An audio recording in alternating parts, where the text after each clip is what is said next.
Hi, I'm the List Girl and welcome to my video graphic journal.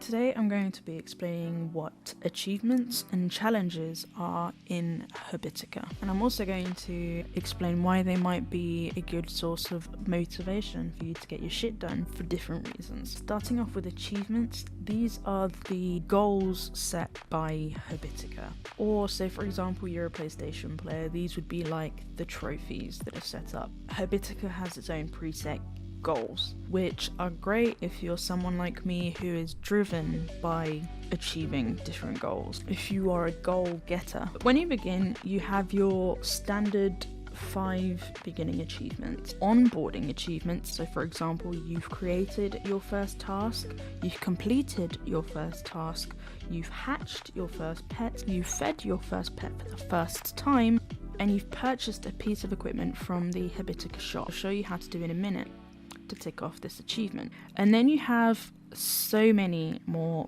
basic achievements when you open this up. Checking into Habitica 500 times, joining a challenge, which I'll cover in just a second, inviting a friend to join you on your Habitica quest, completing a master class quest, again is another topic, but it's like the highest, most difficult of the quests that you can take. And then pretty much almost all of the rest of these achievements have to do with attaining all of the pets from all the different types of categories, and then when you get these pets you can feed them and level them up so that they can become mounts, so you can have pets and you can have mounts. And the majority of the achievements have to do with attaining pets and turning them into mounts, basically leveling up the pets to their highest level possible, and that is pretty much majority of the basic quests. Next we have the seasonal achievements, quite self-explanatory, they have to be done seasonally. And then finally the special achievements, I do believe these have to do with, these are goals specifically for contributors and developers creating Habitica, so I don't know if it's even possible for someone like me, for example, to even achieve. And then these at the bottom has to do with how many challenges you've won and how many quests you've completed. Once you have completed an achievement, the icons will then turn into their specific icons. Like for example here, it's not a question mark, it's now a star. And then the more you take part in these achievements, they will start creating a number of streaks up here in the top right corner. I'm going to show you what this looks like by achieving the first onboarding achievement. So for example, hatching the first pet and feeding your first pet. So if we go into stable, and I have so I am going, panda is one of my favorite animals, and so I'm going to hatch a dark panda. There is my hatched pet, and if we go up into achievements, you'll see that I have unlocked this achievement. Next we had feed a pet. In terms of foods, it's kind of straightforward once you get the hang of it. There's going to be several different foods, pet foods at the bottom here. On the phone it's going to look slightly different, but the types of foods are the same. The easiest way I can explain it is you have to match the color of the foods to the color of the type of pet that you're feeding, because, and this matters, you can upgrade a pet slowly or quickly, and the way to do that is you have to feed them their preferred food. And as I just said, you got to match the color of the food to the color of the pet. So for example, if I was to also hatch this blue tiger, I don't have any blue foods. The food that you would use is a blue candy floss. I'm going to show you what happens when you give it the wrong colored food. So I'm going to give him some milk, and that bar moved very slowly, and it says here it didn't really like that food very much. And you saw that this bar only moved a tiny little bit. However, when you give a pet the right food, you're going to see how much further the bar does move down here. And it says at the top here that he really likes the chocolate that you gave it. The difference between this bar and this bar, and I've only fed them one piece of food each. That's because I gave the panda the right food that it wanted or that it liked, and I gave the tiger the wrong food. It really depends on how fast you want to upgrade your pets. If you don't really care about collecting pets, probably wouldn't matter to you at all, but there is a fast way to do it and a slow way to do it. And lastly, in the onboarding achievements, we need to purchase a piece of equipment. Now I have 19 pieces of gold. If we go up into the shop, I can in fact purchase a training sword and a hat. Buy now. There we go, you've completed your onboarding task. You earned 5 achievements and 100 gold for completing this list.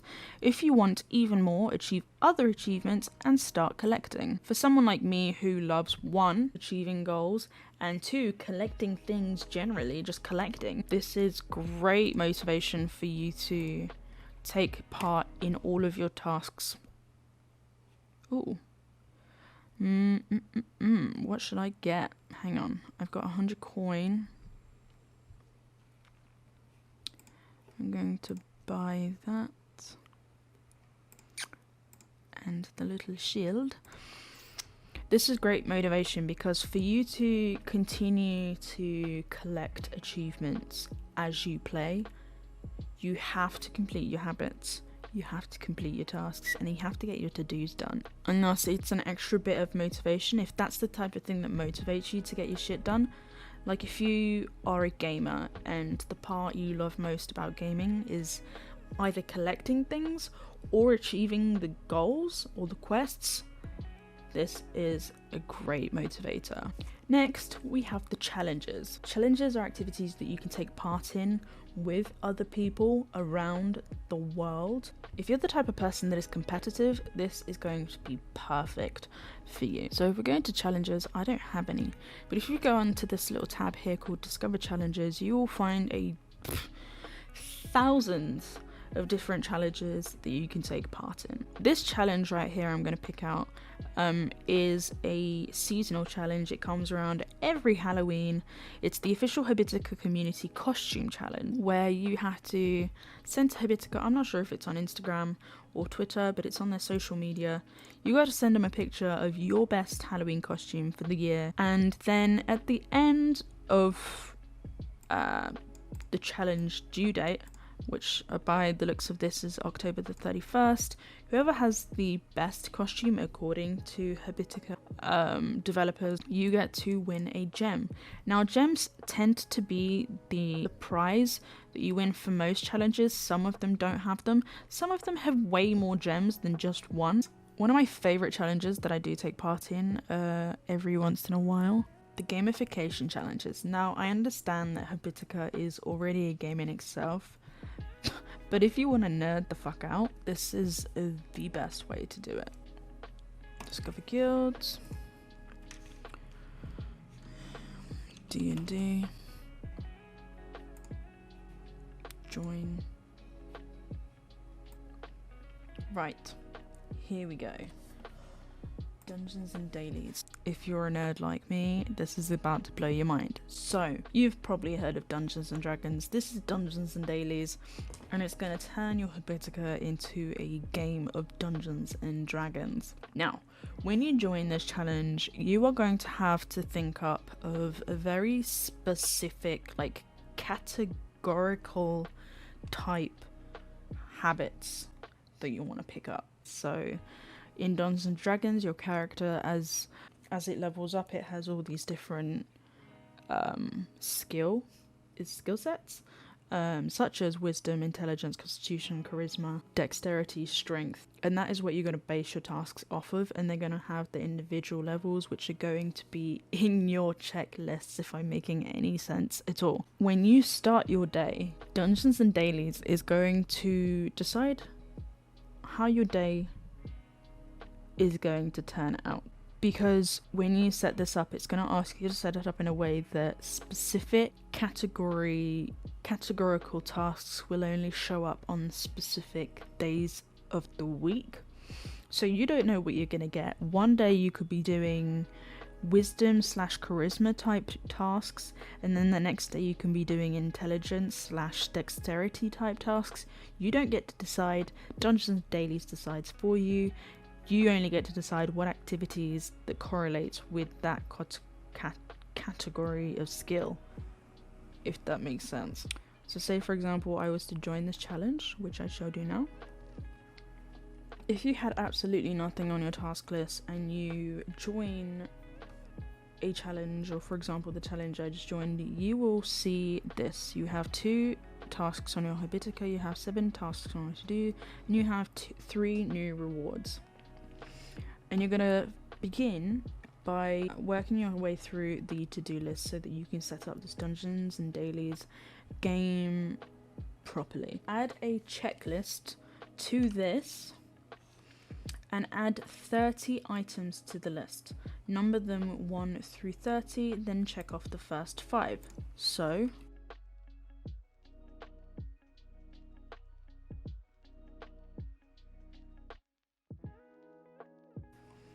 and then tick off the first 7.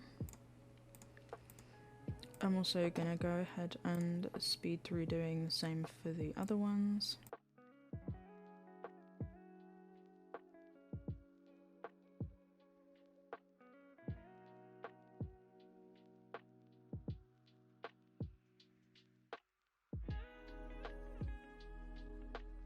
Now that you have your Habitica dashboard set up, in order for you to play dungeons and dailies, you have to go back to the guild and into this section of the description here. I would also like to point out that for you to take part in a challenge, it does not take you all of this setting up. It's literally just for dungeons and dailies. It's just annoying that way. But anyways, so you've joined the journey, the challenge, and now you've got to work your way through the different dungeons. You will be starting off with the goblin caves. So if you press, or you can choose whichever one you want, this is like the easy peasy beginners quest. You press join challenge, you go back to your task list, press do on your dailies, and now the fun begins. On each day your dailies will change. You do not get to decide. So for example, today we have to beat the warhound, well, 2 different warhounds and a feral goblin, and in order to defeat them we have to take part in different categorical tasks or skills, whatever you'd prefer to call them. And say for example you were to complete a task from the charisma task list. So say for example you were to take part in small talk with someone, or you were to start a conversation with someone new, or help someone in need, or talk to a family member, whatever it is, and you completed that daily, you would then roll the dice.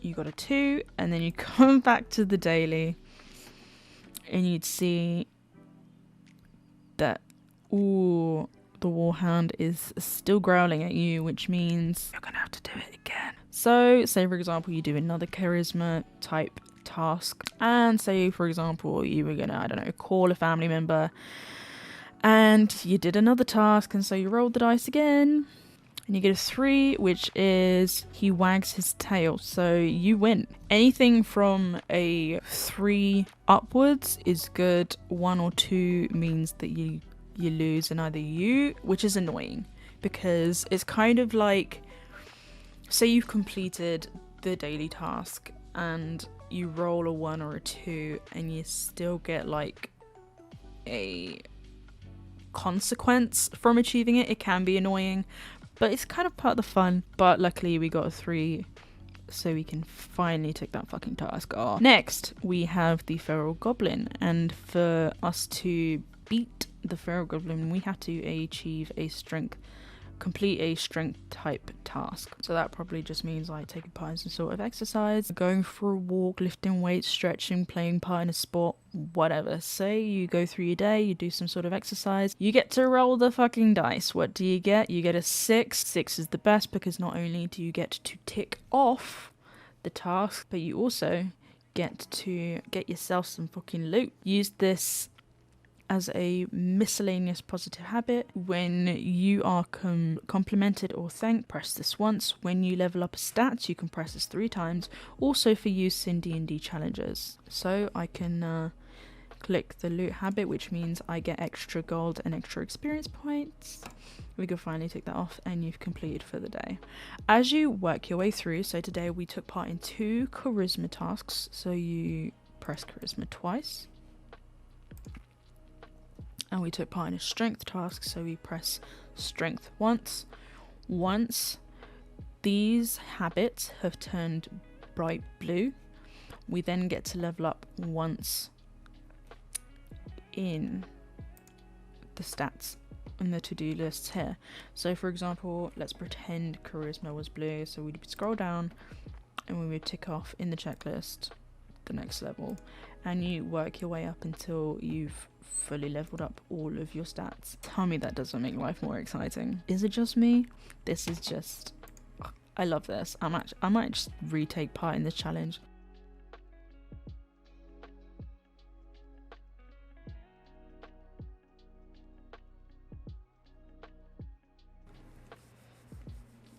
So if you like Dungeons and Dragons, I bet you're gonna love Dungeons and Dailies. If you're not the type of person to care much about like specific things you want to do on specific days, this might be a good option for you. It will also be a good option for you if you're just starting out, you've got nowhere to begin. Maybe this might be a good place to begin, a good place to start off from, because in a sense Habitica chooses what you, or at least the quests, not the quests, the challenges choose what you do and when. It might help you propel yourself into the habits that you pick up and the type of things that you do, and slowly